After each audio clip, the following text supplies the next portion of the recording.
Okay, so welcome back to Zion's Redemption Radio Network. I'm going to be reading um, a couple of pages, actually, of Ensign to the Nations, the Bible edition. On the first page, it says Ensign to the Nations with a picture of the flag of Deseret by Ogden Kraut, a complete collection of his works. On the next page, if you are interested in getting this book, you can go to ogdenkraut.com or um, or you can call them at 801-754-5465. That's 801-754-5465. This book is intended for educational purposes and may be copied for personal use, but not for commercial gain. It is intended to help people understand the fullness of the gospel. This work does not necessarily represent the views of any religion, church, or sect, but it is the responsibility solely of the author. So, and let's see here. Printing began July 17th, 2007, and that's when they started the 7 volumes to the Ensign to the Nation, which is called the Encyclopedia edition. This is the Bible edition, so they just came out with this earlier this year. Preface. It gives me great pleasure to bring forth this book, for which my father saw in a dream or a vision. He told us the story many times as we were growing up, and to many other people. When my father was dying, I promised him I would create this book. So this is Kevin Kraut speaking, who I love. Kevin, he's great. I love his wives too. Like they're so good. They're good. They're the fruit of the earth. Anyway, the compilation, the complete compilation of his works. He was very excited and with a tear in his eyes said, "Well, my work is done, and now I'm passing it on to you."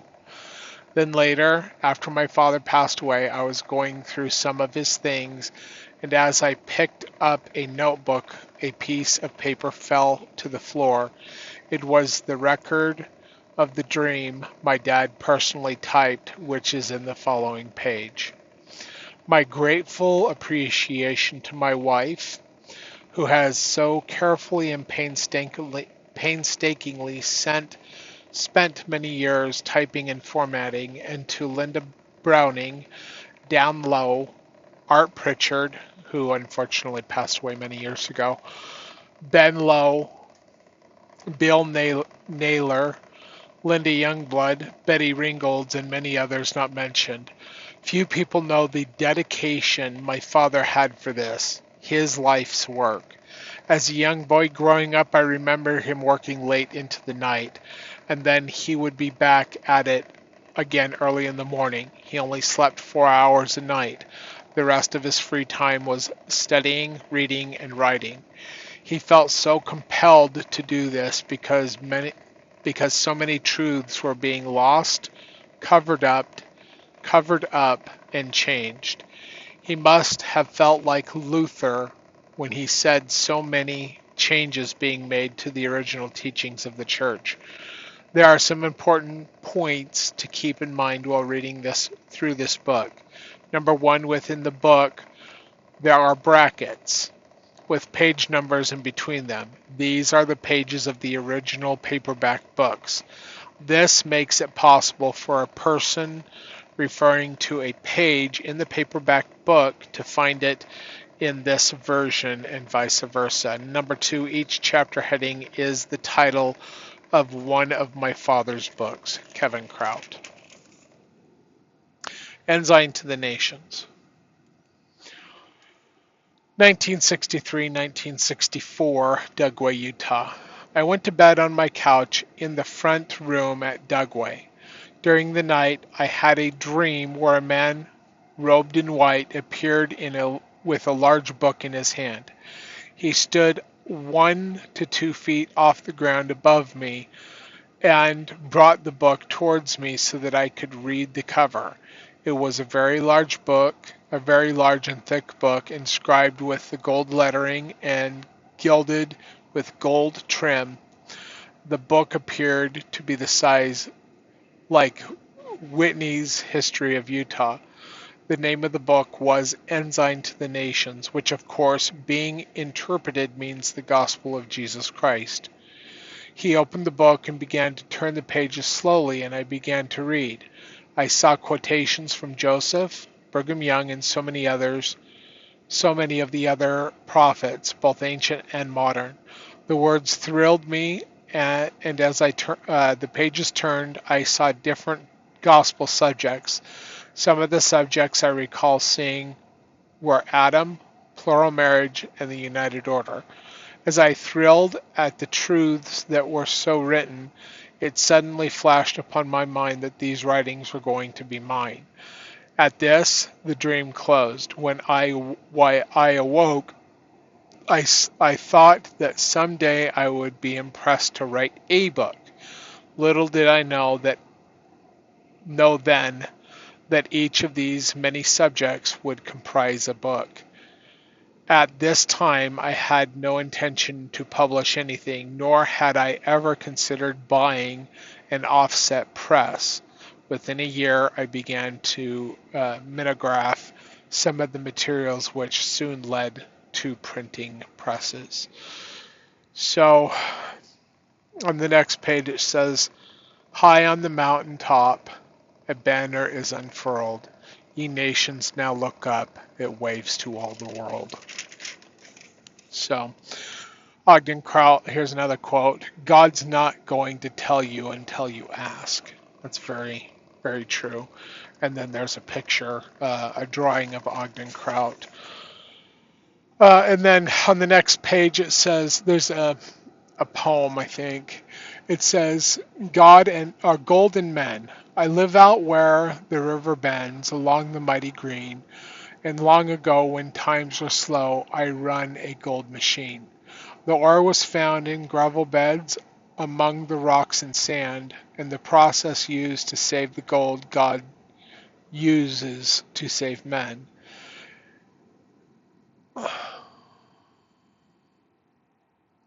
Tools, I think it says twos.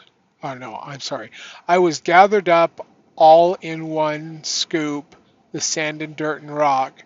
Now I know that this can't be, but suppose those rocks could talk.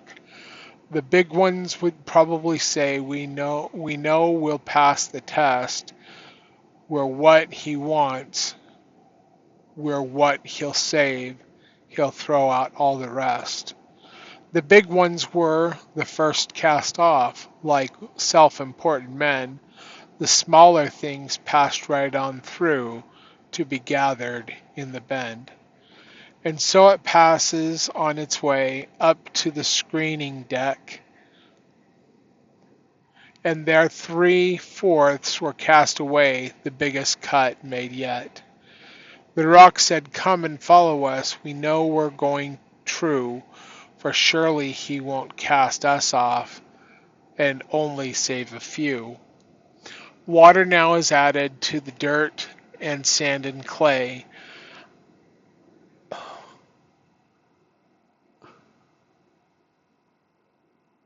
It's in cursive. It's hard for me to read it, and I'm not sure what this is. I think it says, "The sluice creates strong turbulence that washes the light away." Light-minded men are just the same. They just go with the flow. They don't seem to really care or know where they will go. The concentrates are ready. It's gold and heavy sand. On the other methods now are used to carry out the plan.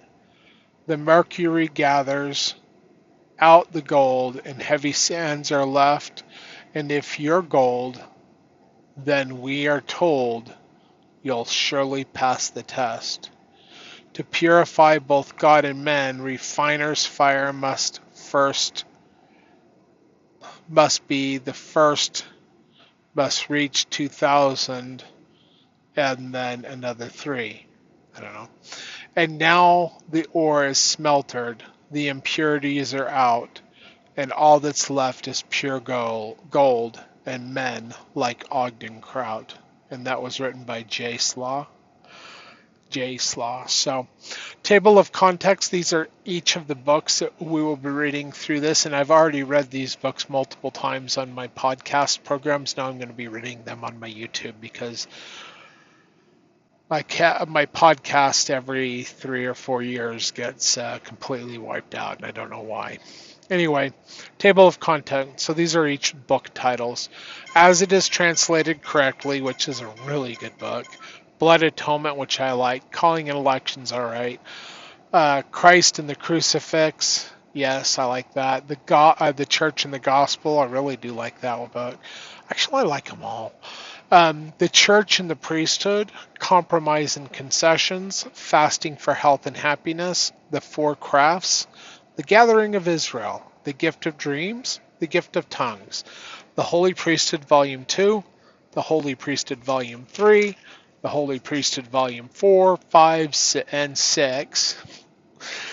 Jesus Was Married is one of my all-time favorite books. Judas Iscariot helps you understand some things that maybe you might not understand. The Kingdom of God Volumes 1, 2, and 3. Lineage of the Priesthood. Men and Monuments of Freedom. Here's another one of my favorite books. Michael Adam, talking about the Adam God doctrine, and how not only did Brigham Young teach it, but so did Joseph Smith. The Model of the Gold Plates, and then this is my all-time favorite book, Mysteries of Creation. It's just my favorite all the way around. 95 Thesis is the one that I've been working on for the YouTube videos, and I really do like that book. It just takes forever to get through. The One Mighty and Strong is a pretty good book. The Only True God. And then there's a book called Pamphlets, and it's all of the pamphlets that he put out, that Ogden put out. Parallel Paths, showing the paths of the church and the paths of the United States of America. Preparation for the Kingdom, The Priesthood Garment, which you cannot read online. You have to get this book to read that. Or Encyclopedia to the Nations. Hold on here. My dog wants to get up on the passenger seat in my semi-truck so he can look around because we're in a truck stop right now. Anyway, Principles and Personalities. Rebaptism's a really good book. Reincarnation's a pretty good book. The Relief Mine, which talks about the mine in Spanish Fork, Utah, and Bishop Coyle and his words and prophecies. And then there's a book called Responses, and it's Ogden Kraut responding to people. A really good book here is Seers and Seer Stones. And then The Segregation of Israel, and then a book called The 70s, which talks about the 70 apostles. The 70s are supposed to be apostles. And in fact, I just did a YouTube on kind of on that subject a little bit. I'll get more into it later. Anyway, the three Nephites, The United Order, very good book. I'm kind of sad it's at the end because it's all in alphabetical order. So, The White Horse Prophecy, and Who Crucified Christ. And then there's compilations. Let's see here. The Autobiography of Pioneer Women, Blessings and Ordinances, Celestial Marriage, very good book. The Coming American Revolution, L. John Nettles journal excerpts. So this actually has more than, I think these are all on the website. The Marriage Covenants, good book. Military Experiences, Missionary Experiences, a book called Paradise. A compilation of in a book called Pioneer Journals. Pre-Existence is a good book. Prophecies of the Latter Days. The Relief Mine 2. So that's the second Relief Mine book. Looks like they kind of screwed up this. Anyway, it doesn't matter. Resurrection, which is a good book. I've read all these books. Revelations 1880 to 1890, which you can find all of these at ogdenkraut.com. Sermons and Writings, Volume 1, 2, 3, and 4. Spirit World Experiences, Stories of Faith. Visions of the Latter Days, which is a really good one, Wilford Woodruff, Journal Excerpts, and The Wit and Wisdom of Heber C. Kimball. So, and then you have an index page with some stuff. And the first book, and we'll say this is page 1. Well, let's see what page is this actually on. Yeah, it's 1. Anyway, the first book's called As It Is Translated Correctly. So I'm going to leave it there. That's just the introduction to the Bible edition of Ogden, Kraut. And it's got these little tassels that I can use to save the pages that I'm on. So I'm going to throw this in here. And then I'm going to take my pen and I'm going to write the date that I read this. So today is the 7th of July, 2025. Oh, that's interesting. So I know this is a little off topic, but it's interesting anyway. I'm going to say it. So I was born on June 29th, 1977, and 8 days later, when my circumcision was done, was 7/7/77. I don't know if that means anything. I just think it's really cool. So anyway, all right. Well, thank you for watching this video, and I'm going to try to read more of these. I get really tired when I'm driving, though, so when I'm on a long run. So last week I did 3,400 miles. I went up to Cache Valley, and then I went straight. Like, I went up to Cache Valley after I loaded at Price, and then I went straight back to Price, and then I drove and got down to the rest area just on I-70 and the turnoff to go to Moab. Stayed there, and then I drove down to Phoenix, and then I came back the next day after I was done unloading, and then I went straight back down to Phoenix and came straight back, and then I went to Moroni. So I actually went south of Phoenix to a place called Chandler, Arizona. But anyway, so I was exhausted last week, and last night I wanted to do one, but I didn't get to Nampa by Boise, Idaho until very late, and then I drove 80-something miles to the rest area where I ran out of hours. So last week when I pulled into the yard after going to Moroni and coming back, I had just enough time to get back to the yard and a little bit more. But by the time I did my post-trip inspection on the truck and the trailer and my fueling, I was actually over my 70-hour rule, which is fine. You just can't drive after you're over your 70-hour rule. You can work, whatever. But anyway, so that's like I've been running really hard and just trying to get things done. So I'll put these videos out as I have the energy and the ability to. So, and then even after this, I do this video, I will have to edit some things and make it work. So it isn't just recording the videos, it's preparation for the videos, and it's post-production after the videos. So I hope that you appreciate that. I know that some of you do, and I'm thankful for those of you who do. So, all right, we'll talk to you later. God bless. Take care, and God be with you till we meet again. Goodbye.